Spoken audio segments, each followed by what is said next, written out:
నంద్యాల జిల్లాలో భారీ వర్షాలు కురిశాయి. ఎడతెరిపి లేకుండా కురుస్తున్న వర్షాలకు వాగులు వంకలు పొంగిపొర్లాయి. వర్షం కారణంగా లోతట్టు ప్రాంతాల్లోని ఇళ్లల్లోకి వరద నీరు చేరడంతో ప్రజలు తీవ్ర ఇబ్బందులు పడుతున్నారు. అధికారులు అప్రమత్తమై వరద ప్రభావిత ప్రాంతాలను పర్యటించారు. ప్రజలను సురక్షిత ప్రాంతాలకు తరలించారు. జిల్లాలో అత్యధికంగా మహానందిలో 60 మిల్లీమీటర్లు, నంద్యాల అర్బన్లో 58 మిల్లీమీటర్ల వర్షపాతం నమోదైంది.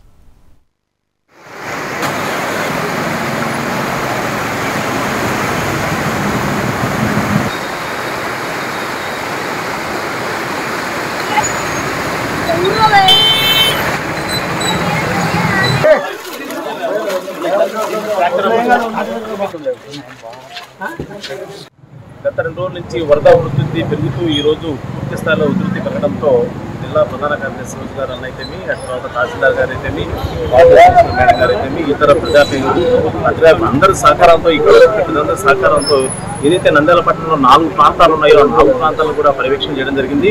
అక్కడ లోతట్టు ప్రాంతాల్లో ప్రజలు పూర్తిగా అప్రమత్తం చేశాం. మీరు చెప్పినట్టుగా వారికి పునరావాసం కూడా ఏర్పాటు చేస్తున్నాం. Revenue department, municipal department coordinate చేసుకొని వారికి ఎటువంటి ఇబ్బంది లేకుండా వారికి ఆహార పదార్థాలు అయితే మేము కూడా తదితర వార్డు ఇన్ఛార్జీలు కూడా సహకరిస్తున్నారు. కాబట్టి పూర్తి స్థాయిలో పత్రికా విలేకరులు కూడా ఈ విషయాన్ని పూర్తి స్థాయిలో ప్రజలందరి దృష్టికి తీసుకెళ్లి ఎక్కడ కూడా నంద్యాల పట్టణంలో ఏ ఒక్కరు కూడా ప్రాణహాని జరగలేదు, ఎటువంటి ఇబ్బందులు కూడా జరగలేదని కూడా స్పష్టంగా చెప్పాలి.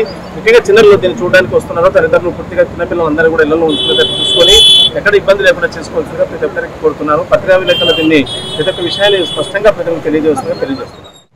గత 2 రోజుల నుంచి వరద ఉధృతి పెరుగుతూ ఈ రోజు పూర్తి స్థాయిలో ఉధృతి పెరగడంతో జిల్లా ప్రధాన కార్యదర్శి రోజు గారు అన్నైతేమి, తర్వాత తహసీల్దార్ గారు అయితేమి, మేడం గారు అయితేమి, ఇతర ప్రజాప్రతినిధులు అందరి సహకారంతో ఇక్కడ సహకారంతో ఏదైతే నంద్యాల పట్టణంలో 4 ప్రాంతాలు ఉన్నాయో ఆ 4 ప్రాంతాలను కూడా పర్యవేక్షణ చేయడం జరిగింది. అక్కడ లోతట్టు ప్రాంతాల్లో ప్రజలు పూర్తిగా అప్రమత్తం చేశాం. మీరు చెప్పినట్టుగా వారికి పునరావాసం కూడా ఏర్పాటు చేస్తున్నాం. Revenue department, municipal department coordinate చేసుకొని వారికి ఎటువంటి ఇబ్బంది లేకుండా వారికి మనకు పాలేరు బావి నుంచి మన శ్యామ్ కాలువకు నీరు ఎక్కువగా వస్తుంది. దానివల్ల శ్యామ్ కాలువ పరివాహక ప్రాంతాల్లో అంతా కూడా లోతట్టు ప్రాంతాల్లో అన్ని కూడా జలమయమైపోయినాయి. అందులో భాగంగానే ఆ లోతట్టు ప్రాంతాల ప్రజలందరినీ కూడా అప్రమత్తం చేయడం నిమిత్తము మేము లోతట్టు ప్రాంతాల పరివాహక ప్రాంతాలను కూడా పర్యవేక్షించడం జరుగుతుంది. అక్కడ ప్రజలందరినీ కూడా అప్రమత్తం జరుగుతుంది. ఏదైనా అవసరమైతే కూడా వాళ్ళందరికీ కూడా రిహాబిలిటేషన్ సెంటర్ను ఏర్పాటు చేసి వాళ్ళకు పునరావాస కేంద్రం ఏర్పాటు చేసి వాళ్ళకు భోజన సౌకర్యం ఏర్పాటు చేయడం జరుగుతుంది. మరి దయచేసి ఈ వరద ఉధృతి వల్ల లోతట్టు ప్రాంతాల ప్రజలందరూ కూడా